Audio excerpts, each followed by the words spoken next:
now, when we talk about class A, it means that our DC has been biased in a way that my amplifier can conduct in both cycles of my input signal. You get? What do I mean? It means here the quiescent point is in the middle of the load line.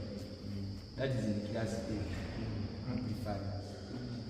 So if I can dust that.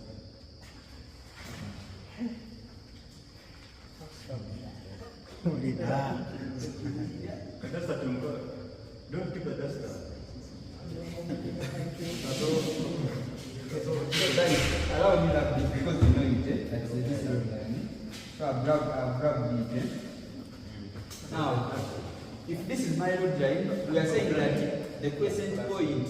I remember when I talk of quiescent point, you get me the current quiescent and the VCE quiescent, whereby my DC is supposed to be biased for linear operation.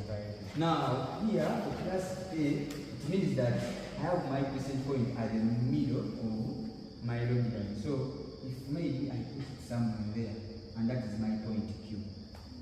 Let me try to illustrate that. In class A, the amplifier conducts in both cycles. So, if I draw this to the IC and I draw this to the VC.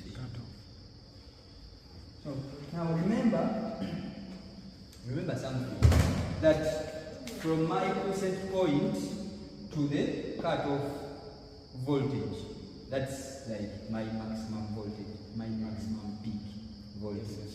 Nonsense.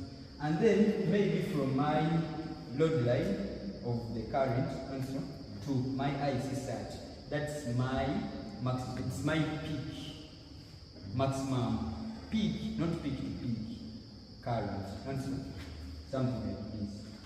So if I happen to have this, then I happen to have this, then it means, remember it is inverted.